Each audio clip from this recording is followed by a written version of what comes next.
dear beloved, Boss Mike Cervera.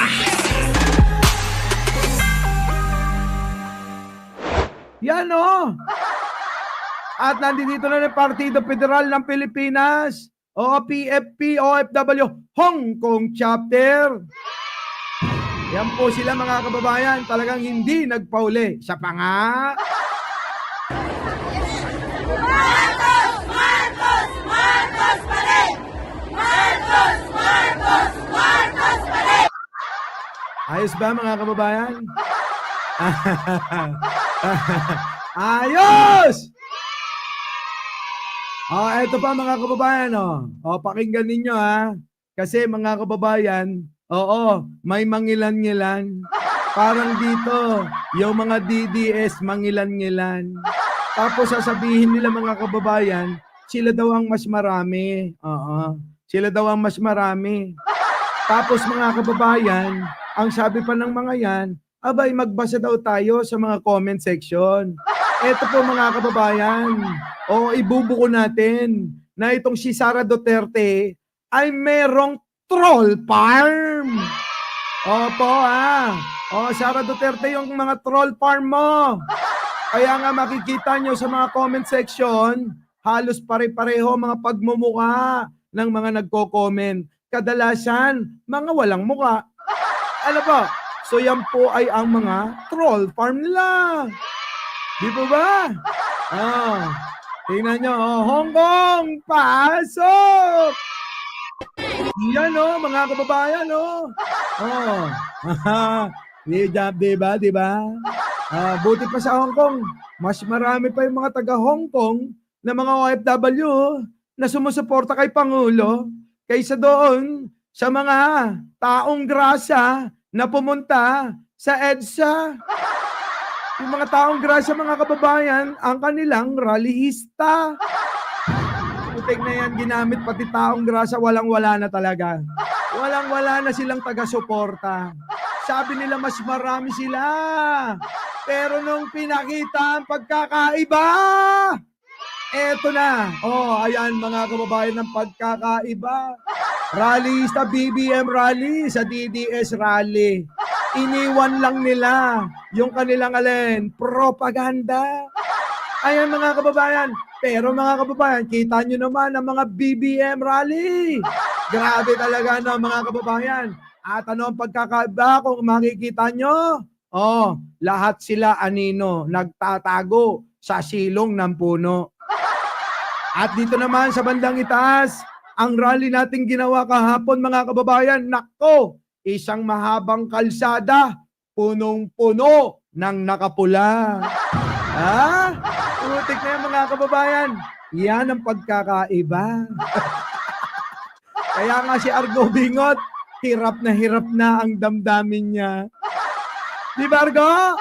Sabi ko kasi, tara na. Dito ka na. Kalma. Baby, kalma. Huwag mo naman akong bigyan ng dahilan para tatingan ka. Nasaan na yung mga nagsasabi na marami sila? Ito ang marami, mga nakapula. Yung mga Duterte, ayun, nagsisilong na. Bakit magsisisilong yan, mga kababayan? Kulang ang binigay nila. Yung 500 na kasunduan, naging 200 na lang. Kaya ang nangyari, iniwan. Ano nangyari? Nanawagan na. Parang awa nyo na, wag muna kayong umuwi. Parang si Rocky lang ang peg nila. Ay, nako, nagmamakaawa, wag umuwi, mga kababayan. Dahil wala nang matitira. Anak na pating, 12 na nga lang, mawawala pa ang 5. Buti nga, 7 na lang, 14 kasama anino nila. Ayos, nag-like na ba kayo? Paano? Absuelto na ako. Mukhang okay na. Sulit na kayo. Sulit na kayo sa content natin ngayon. Siguro naman, wala na kayong masabi, Hindi na kayo mabibitin, Huwag kayong mag-alala, hindi lang din naman kayo ambitin. kahit yung mga DDS, sold na. Di ba?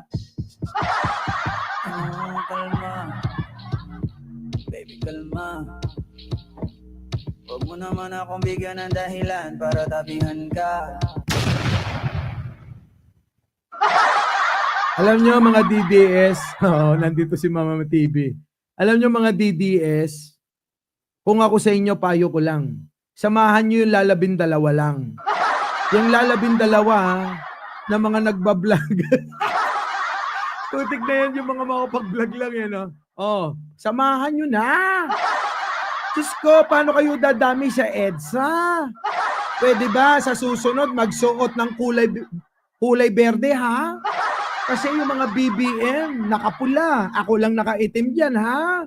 Oh, pinaliwanag ko na kung bakit ako nakaitim kahapon sa EDSA.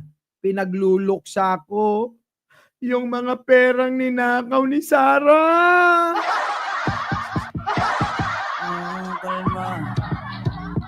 Baby, kalma. Huwag mo naman akong bigyan ng dahilan para tabihan ka. Kung mapapansin nyo, mga tarpaulin nila, nandiyan Marcos Addicts. O, kita nyo, magnanakaw. Samantalang dito, puro pagmamahal lang ang pinahayag.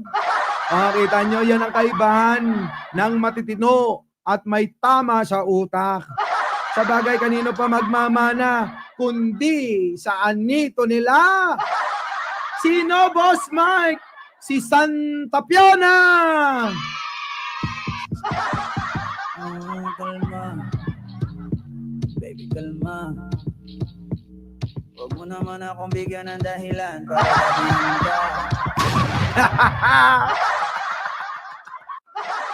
Manalangin na lang kayo kay Santa Fiona.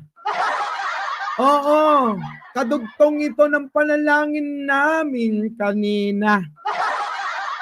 Ang panalangin namin, sana wag na kayo mauntog sa katotohanan na inuuto kayo niyan. Si Santa Fiona, mahilig manlelang. Si Santa Fiona, ang dapat yung paniwalaan. Pagdating sa confidential fund, siya ang nangunguna dyan. Eh, nako, mga kababayan, galit na sila eh. Huwag kayong magalit sa akin. Opo, galit na sila. Sa totoo lang mga kababayan, galit na yung mga yan. Oo. O, sige na. One more. O, sige. Eto na. O, pasok! O.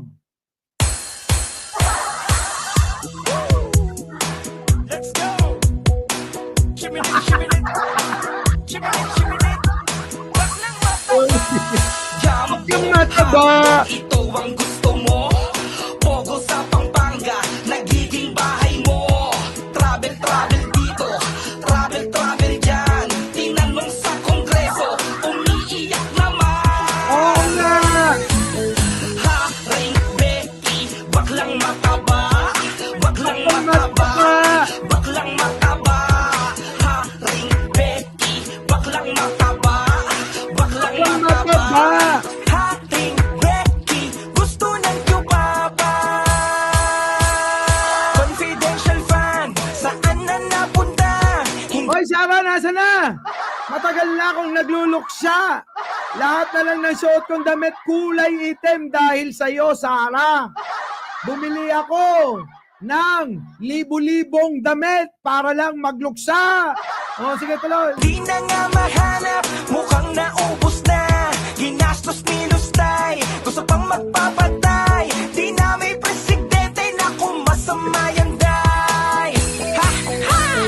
Day, naku po, wag nang umupo. Umalis ka na sa pwesto, di na dapat kumibo. Pati na nanahimik, ay iyong dinadamay. Pero pondo ng bayan, in 11 days nagbabay. Ha! Ring Becky, baklang mataba.